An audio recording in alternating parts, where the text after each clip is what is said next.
Hey, this is study 13 of our study in the letter to the Philippians. Today we're going to be looking at chapter 3, verse 12 to 17. But before we do that, we're going to answer the questions from verse 7 to 11. So the first question was about Paul's present view of the past things he used to be able to boast in. And it says that he counts them as loss.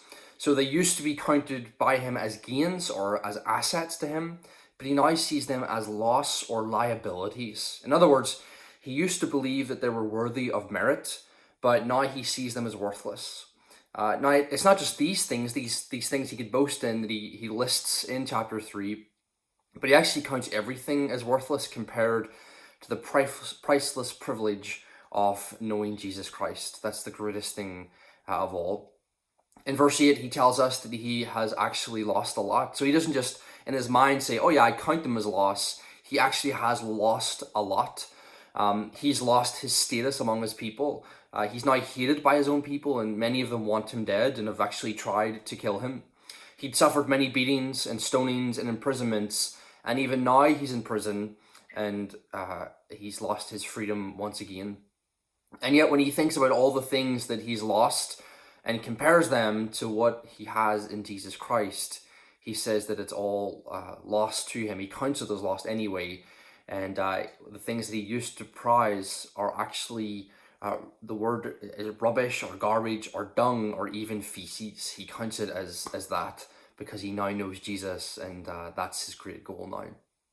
The second question was about how we could be righteous. And Paul is saying here that someone can only be made righteous through faith in Jesus Christ. This righteousness comes from God and not from man. And it's given to the person who trusts in the death and resurrection of Jesus Christ. It cannot be earned through good deeds, and it cannot be earned through adhering to the law. And that's the whole argument, remember, of chapter 3, is that these people are saying you need to be circumcised and enter into the covenant of keeping the law.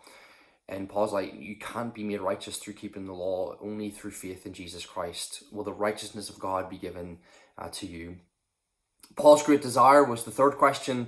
And Paul's great desire is to know Christ and to experience Christ more and more in his life. He wants to know more of the resurrection power that's at work in every believer.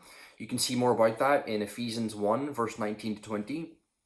And in knowing this and experiencing Christ more and more, he wants to become more like him, more like Jesus Christ, which is the ultimate goal of the believer. It's God's goal in our life. As we looked at in Philippians 1, he's begun that good work in us, and he's going to complete it. And the work is to make us more like Jesus. As you can continue to read in chapter 1, verse 6 down to verse 11, the goal is to have the fruit of Christ coming from us. In other words, to be like Christ. And that's Paul's great goal, to know Jesus more and more, and therefore to become like him more and more in his life.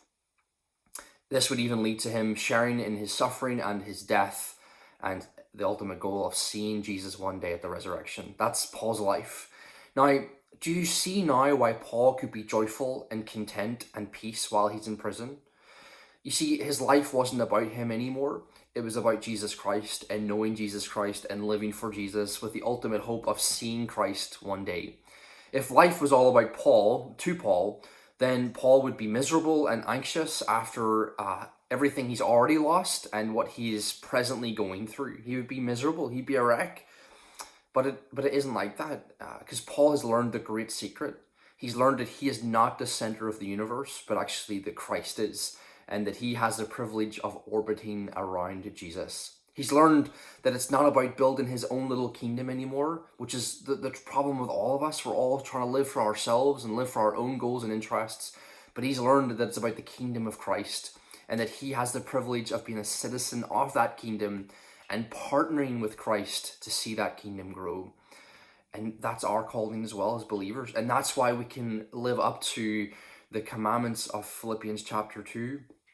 Verse 1 to 4, to no longer be motivated only by self-interest, but to seek others' good as well, because we're no longer orbiting our life around ourselves. We're no longer building our own little kingdom, but we actually have the privilege of orbiting around Jesus and of living as part of his kingdom. Now we have questions for chapter 3, verse 12 to 17. 3 questions. Number 1, Similar to another question we've already answered in chapter 3, but what is Paul's great goal in chapter 3, verse 12 to 14? What is his great goal? We've kind of touched on this a little bit, but he's speaking about it more here, chapter 3, verse 12 to 14. Question 2, how do the mature view life? That's verse 15. How do the mature view life? And then question 3, how do the mature live as a response to this view of life in verse 16 to 17? God bless.